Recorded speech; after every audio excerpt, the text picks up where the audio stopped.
Hello everyone, welcome to break time classes. कुछ संधि और युद्ध होते हैं जो बार बार एग्जाम में रिपीट करते हैं, तो यूपीपीसीएस या फिर आने वाले किसी भी एग्जाम के लिए इंपॉर्टेंट होगा। सहायक संधियों से और जो व्यापगत का सिद्धांत था डलहौजी का, उनसे काफ़ी क्वेश्चन पूछे जाते हैं। उनका क्रम पूछा जाता है किसके साथ संधि कब हुई। तो पहले वेलेजली की सहायक संधि देखेंगे 1798 से लेकर 1805।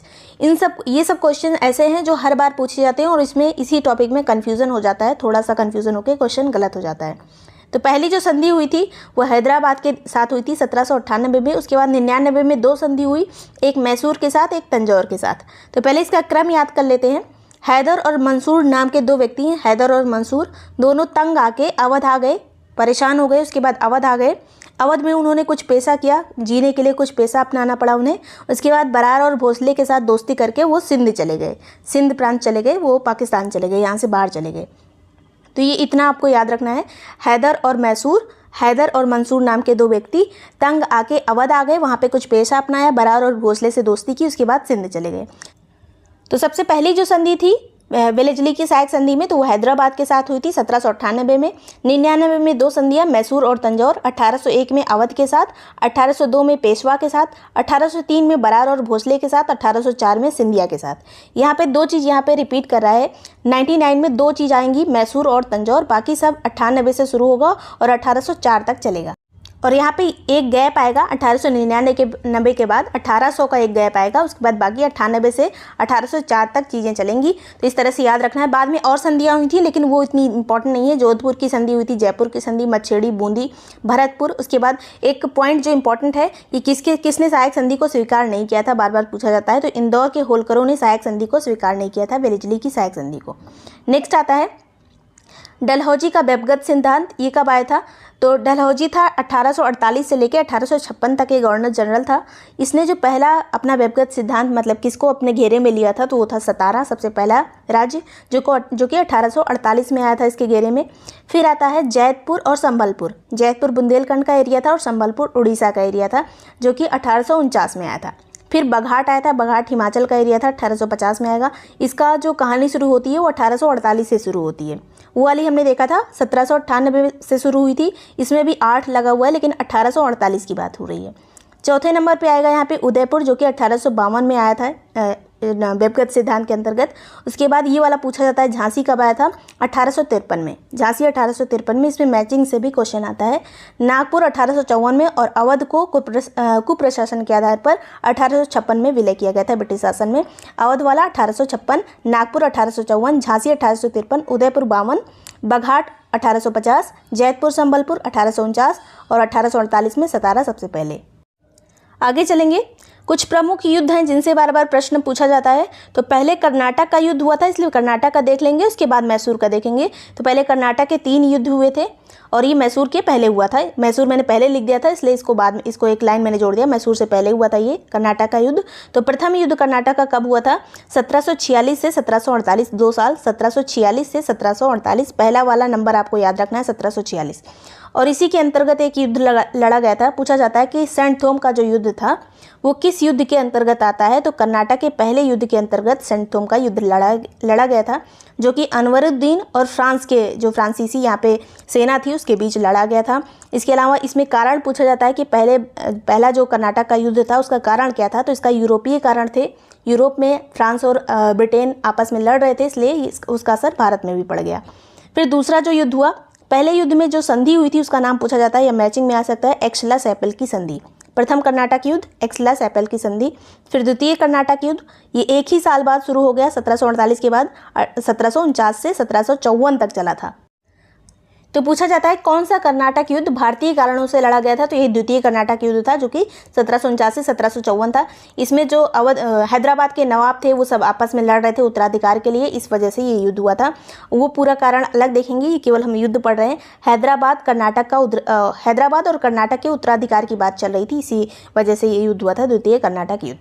और इसमें जो संधि हुई थी उसका नाम था पौंडीचेरी की संधि। पहले वाले में एक्सला-सैपल, दूसरे में पौंडीचेरी की संधि।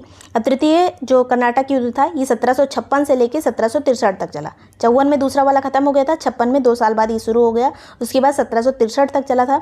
इसमें क्या कारण था? तो ऑस्ट्रिया के उत्तराधिकार के लिए। ये भी कारण जो था ये यूरोपीय कारण था, केवल एक ही में भारतीय कारण है द्वितीय कर्नाटक युद्ध में।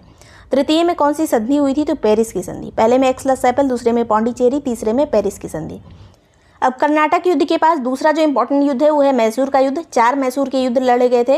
हैदर अली और टीपू ने लड़ा था मैसूर की तरफ से। पहले हैदर अली लड़ा था, उसके बाद मृत्यु हो गई।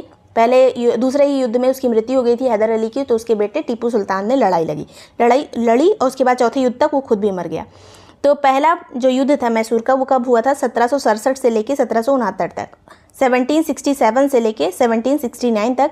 और इसमें जो संधि हुई थी उसका नाम था मद्रास की संधि। पहले मैसूर युद्ध में कौन सी संधि हुई? मद्रास की संधि। इसमें मैसूर की तरफ से हैदर अली लड़ा था।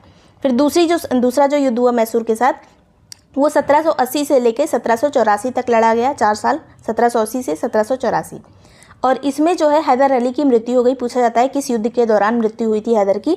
तो द्वितीय विश्व युद्ध के दौरान, द्वितीय मैसूर युद्ध के दौरान। उसके बाद उसका बेटा जो है उसने कमान संभाली। और इसमें कौन सी संधि हुई थी? द्वितीय मैसूर युद्ध में मंगलौर की संधि। मंगलौर की संधि दूसरे में, पहले वाले में मद्रास की हुई थी। अब तीसरा युद्ध आता है। तीसरा युद्ध में पूछा जाता है कि गवर्नर जनरल कौन था? तो इसमें कॉर्नवालिस था। और चौथे वाले में वेलेस्ली था। तृतीय युद्ध में 1790 से 92 तक हुआ था ये। इसमें जो संधि हुई थी उसका नाम था श्रीरंगपट्टनम की संधि। इसमें मैसूर की तरफ से टीपू सुल्तान था और जो अंग्रेज थे उनकी तरफ से कॉर्नवालिस गवर्नर जनरल था उस टाइम पे। अब चतुर्थ युद्ध आता है मैसूर का। इसमें गवर्नर कौन था? वेलेस्ली। और ये 1799 में लड़ा गया और इसी में टीपू सुल्तान की मृत्यु हो गई। तो पहला युद्ध, इसमें कौन सी संधि हुई? मद्रास की। दूसरे वाले में मंगलौर की संधि। तीसरे वाले में श्रीरंगपट्टनम की संधि। चौथे वाले में टीपू सुल्तान की मृत्यु। तो ये सभी चीज़ें आपको याद रखनी है। आगे चलेंगे। जो अगला युद्ध है आंग्ल मराठा युद्ध, वॉरेन हेस्टिंग के टाइम पे लड़ा गया था। 3 आंग्ल मराठा युद्ध हुए थे। पहला वाला हुआ था 1775 से लेके 1782, 1775 से लेके 1782 तक। और इसमें कुछ संधियां हैं जिनका क्रम पूछा जाता है। तो सूरत की संधि हुई थी 1775 में, जब ये शुरू हुआ उसी के बाद किसके बीच हुई थी? रघुनाथ राव और अंग्रेजों के बीच। सूरत की संधि 1775। उसके बाद पुरंदर की संधि हुई थी 76 में, 1 साल बाद, और ये नाना फडणवीस और अंग्रेजों के बीच में हुई थी। फिर 1779 में बड़गांव की संधि हुई थी जिसमें मराठों को उनके क्षेत्र वापस कर दिए गए। पूछा जाता है कि कौन सी संधि जिसमें अंग्रेजों का काफ़ी अपमान हुआ था? तो यही थी बड़गांव की संधि। उसके बाद आता है सालबाई की संधि, 1782 में हुई थी। और इसमें ये संधि किसके साथ हुई थी? तो महादजी सिंधिया और अंग्रेजों के बीच में हुई थी सालबाई की संधि, 1782। तो पहले युद्ध के दौरान ये सभी संधियाँ आती हैं, सूरत की संधि, पुरंदर की संधि, बड़गांव की संधि और सालबाई की संधि। अब द्वितीय युद्ध मराठों के साथ कौन सा हुआ था? 1803 से 1806, और ये वेलेस्ली का टाइम था। 1805 तक वेलेस्ली ही था। उसके बाद बसीन की संधि इसमें आती है। बसीन की संधि 1802 में हुई थी, बाजीराव द्वितीय और अंग्रेजों के बीच में। ये कारण ही मेन यही था, बसीन की संधि कारण बना था द्वितीय विश्व युद्ध का, द्वितीय मराठा युद्ध का। उसके बाद बसीन की संधि 1802 में हुई। उसके बाद देवगांव की संधि हुई 1803 में, जो भोसले और अंग्रेजों के बीच हुई। पहली वाली जो हुई थी वो बाजीराव द्वितीय और अंग्रेजों के बीच में हुई थी। 1802 में बसीन की संधि, 1803 में भोसले और अंग्रेजों के बीच देवगांव की संधि हुई। फिर 1803 में ही अर्जन गांव की संधि हुई सिंधिया और अंग्रेजों के बीच में। फिर लास्ट में जो हुई होलकर के साथ संधि हुई, होलकर और अंग्रेजों की। ये थी राजपुर घाट संधि, जो कि 1804 में हुई थी। अब तृतीय मराठा युद्ध आता है। ये 1817 से 1818 तक हुआ था और ये अंतिम युद्ध था मराठों के साथ अंग्रेजों का। इसमें जो गवर्नर था वो था लॉर्ड हेस्टिंग। और इसमें एक प्रमुख संधि हुई थी जिसका नाम है मंदसौर की संधि, जो कि 1818 में हुई थी, होलकर और अंग्रेजों के बीच। इसके अलावा एक पूना की संधि हुई थी, वो भी 1818 में हुई थी। आंग्ल नेपाल युद्ध याद रखिए 1814 से 1816 तक हुआ था। और इसमें जो संधि हुई थी वो 1816 में हुई थी, सुगौली की संधि। आंग्ल नेपाल युद्ध 14 से लेके 16 तक, 1814 से 1816 तक। और इसमें सुगौली की संधि कब हुई थी? 1816 में। तो ये सभी युद्ध और संधियाँ इंपॉर्टेंट थी। वीडियो पसंद आया हो तो लाइक और सब्सक्राइब कर दीजिएगा। इसके अलावा यूपीपीसीएस के टेस्ट सीरीज ज्वाइन करने के लिए जो नंबर दिया है इस पर कॉन्टैक्ट कर सकते हैं, या फिर लिंक डिस्क्रिप्शन में है, वहाँ से जाके आप टेस्ट सीरीज ज्वाइन कर सकते हैं, जिसमें आपको सभी टेस्ट मिलेंगे एक्सप्लेन्ड आंसर के साथ। 16 टेस्ट मिलेंगे और जितने भी PDF हैं शॉर्ट टर्म के लिए प्रिपरेशन में जो शॉर्ट नोट्स हैं सभी आपको वहाँ पे प्रोवाइड किए जाएंगे। Thank you so much for watching break time classes.